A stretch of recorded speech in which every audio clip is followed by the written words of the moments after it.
Bonjour, je m'appelle Geneviève Pierrard et je suis professeure à la Haute École de Travail Social de Fribourg en Suisse. Aujourd'hui, je vais vous parler des recherches qui se sont intéressées aux expériences des parents d'enfants sourds. Ces recherches montrent qu'il y a beaucoup de points communs entre les expériences de ces parents, même si elles se sont déroulées dans différents pays et même si chaque famille est unique.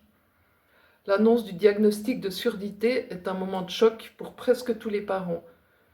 Ils ressentent beaucoup d'émotions à ce moment-là, principalement de la colère, de la tristesse, parfois du soulagement d'avoir une réponse, mais aussi de l'inquiétude par rapport à l'avenir de leur enfant.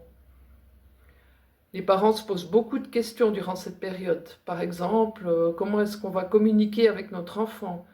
Est-ce qu'il va pouvoir aller à l'école comme les autres? Est-ce qu'il pourra faire un métier, se marier? Une fois que le diagnostic est posé, la prise en charge de l'enfant commence et certains parents ont l'impression de courir un vrai marathon entre les différents rendez-vous chez les spécialistes. D'autres parents, au contraire, ont l'impression que les choses ne vont pas assez vite et que leur enfant perd un temps précieux. Les parents sont aussi amenés à faire des choix importants qui ont un impact sur leur enfant et sur la vie de la famille. Par exemple, s'ils décident d'apprendre la langue des signes, d'accepter l'opération pour l'implant cochléaire, etc. Ils auraient besoin d'être bien informés dans ces moments de choix. Les recherches montrent que plusieurs choses aident les parents. Premièrement, les parents qui ont une personne de confiance qui les accompagne dans leur parcours trouvent que c'est un soutien précieux.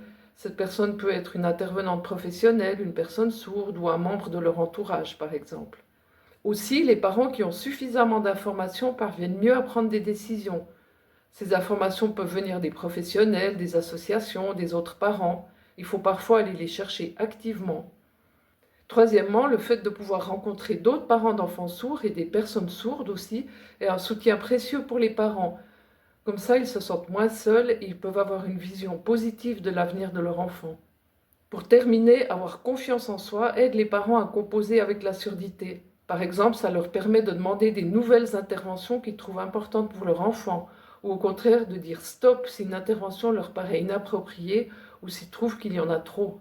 Et c'est vrai que les parents restent les premiers experts de leur enfant sourd, même s'ils ont besoin de soutien à différents moments de leur parcours.